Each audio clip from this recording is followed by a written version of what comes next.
ଶ୍ରୀ ଅନ୍ନ ଅଭିଯାନ ମିଲେଟ୍ ଜାତୀୟ ଫସଲର ଉତ୍ପାଦନ ଏବଂ ବ୍ୟବହାରକୁ ବୃଦ୍ଧି କରିବା ସହ ଓଡ଼ିଶାକୁ ଭାରତର ମିଲେଟ୍ ହବ୍ରେ ପରିଣତ କରିବ।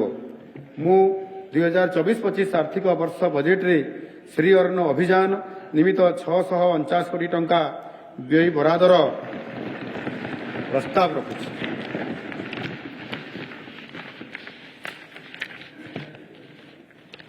ଏହାଦ୍ୱାରା ଆଦିବାସୀ ଅଞ୍ଚଳରେ ମିଲେଟ୍ ଚାଷୀମାନଙ୍କୁ ପ୍ରୋତ୍ସାହନ ମିଳିବ।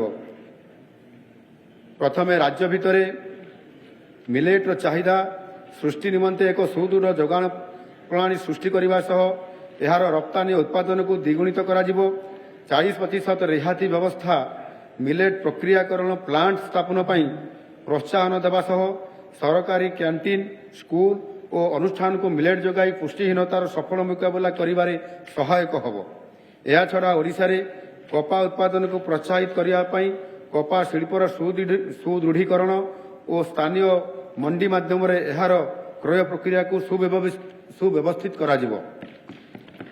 କୃଷକମାନେ ପୋଷଣୀୟ ସ୍ତରରେ ଚାଷ କାର୍ଯ୍ୟ ଜାରି ରଖିବା ପାଇଁ ଫସଲ ବୀମା ଏକ ଗୁରୁତ୍ୱପୂର୍ଣ୍ଣ ସହାୟକ ବ୍ୟବସ୍ଥା ପାଲଟିଛି।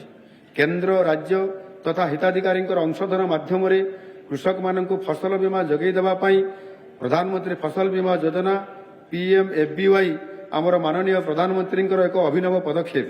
ଆହୁରି ମଧ୍ୟ ଚାଷୀଙ୍କ ଉପରେ ପଡ଼ୁଥିବା ଭାର ହ୍ରାସ କରିବାକୁ 2 ହେକ୍ଟର ପିଛା ଥିବା କୃଷକଙ୍କର ଅଂଶଧନର ପ୍ରିମିୟମ ରାଜ୍ୟ ସରକାର ବହନ କରୁଛନ୍ତି ଏବଂ ପ୍ରତି ଚାଷୀଙ୍କର ନାମ ଲେଖାକୁ ମାନ୍ୟତା ଦେବା ପାଇଁ ସେମାନଙ୍କଠାରୁ ଆବେଦନ ପିଛା ମାତ୍ର 1 ଟଙ୍କା ଟୋକନ ଆକାରରେ ଗ୍ରହଣ କରାଯାଉଛି।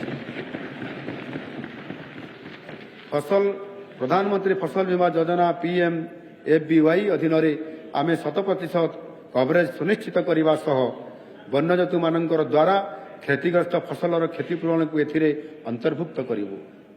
କୃଷକମାନଙ୍କର ଆୟ ଏବଂ ଜୀବିକା ହାନିରେ ଭରଣା ନିମନ୍ତେ ତ୍ୱରିତ ସହାୟତା ଓ ପର୍ଯ୍ୟାପ୍ତ କ୍ଷତିପୂରଣ ପ୍ରଦାନ ପାଇଁ ପ୍ରଧାନମନ୍ତ୍ରୀ ଫସଲ ବୀମା ଯୋଜନା ଅଧୀନରେ 600 କୋଟି ଟଙ୍କାର ପ୍ରସ୍ତାବ ରହିଛି।